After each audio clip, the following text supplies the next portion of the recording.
भारतीय hockey team ने इतिहास रचते हुए ओलंपिक में 41 साल बाद मेडल हासिल किया है। टीम की सफलता पर देश भर में जश्न का माहौल है। वाराणसी के शिवपुर के रहने वाले ललित उपाध्याय भी भारतीय टीम का हिस्सा हैं। भारतीय हॉकी टीम की जीत के बाद ललित के गांव में भी जश्न मनाया जा रहा है। ललित के परिवार और उनके गांव के लोग अब उनकी भव्य स्वागत की तैयारी में जुटे हैं।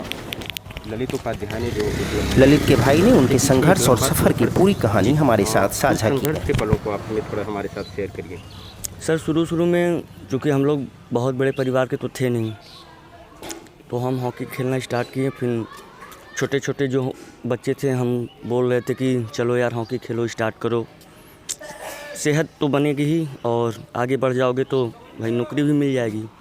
तो मेन उद्देश्य शुरू से था कि शायद कोई नौकरी मिल जाए, पर ललित जो था उसका कुछ और ही प्रतिभा था। जैसे पहले भी हम बताए हैं कि ग्राउंड में सब लोग पानी बरस रहा है, कीचड़ है, ये है वो है, सब लोग जाकर बैठ जाता था। वो बंदा अकेले ही हिट मारना, पुशिंग करना, शॉर्ट रनिंग, लॉन्ग रनिंग, कुछ न कुछ करता रहता था। ये नहीं कि ग्राउंड में गए तो बैठ गए, कुछ न कुछ करता ही रहता था और सीधे ग्राउंड से निकल के सीधे घर पे आता था। परिवार की तरफ से जैसे शुरुआत में परेशानियां थी, इस तरह से आर्थिक परेशानियां थी, हॉकी को लेके, स्टिक को लेके कहा जाता है, वो किससे का आप हमसे शेयर करिए।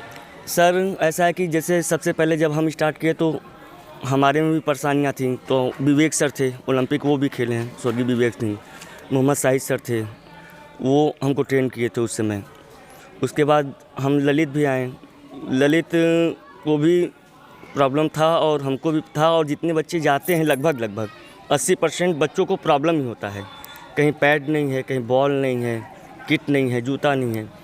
तो हम लोग का ग्राउंड में यूपी कॉलेज में ऐसा है ना कि सर जैसे हम जूनियर हैं तो हम लोग देखते थे कि किस जैसे सीनियर हम लोग को देखते थे कि किस जूनियर के पास क्या चीज़ नहीं है, तो हेल्प करते थे सभी लोग, और उसी तरह ललित का भी हेल्प होता था। भारतीय टीम में चयन की कहानी बताइए थोड़ा सा कि कैसे इंडियन टीम में उनका सिलेक्शन और उसके बाद उनका रिएक्शन क्या था।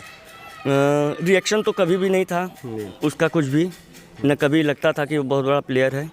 और ओलंपिक में उसका नाम हुआ तब भी गांव में, घर में सबको फ़ोन करना, बात करना, और हम लोग भी करते हैं तो बात करता है। ऐसा नहीं है कि प्लेयर हो गया या गांव का ही कोई बंदा हो चाहे ग्राउंड का हो, सबसे बातचीत करता है।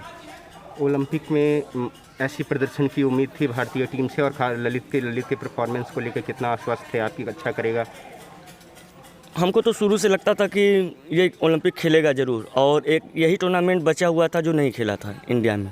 लगभग 200 टूर्नामेंट खेल चुका है वो, आप अंदर देखे ही होंगे उसका शील्ड विल और सब कुछ। आने के बाद अब क्या तैयारी हो रही है? तैयारी तो सबका अलग अलग तैयारी है जी, और देखिए क्या तैयारी है। जैसे हम कुछ और सोचे हैं, चाचा कुछ और सोचे हैं, ललित के पिताजी, मम्मी कुछ और सोची हैं, और हमारे जूनियर और हमारे सीनियर और हमारे साथ के जितने हॉकी प्लेयर हैं वो सब अलग अलग कुछ सोचे हैं। अब कुछ देर में सब धीरे धीरे स्टार्ट होगा, आप तो हैं ही, देखिएगा। बहुत बहुत धन्यवाद आपका।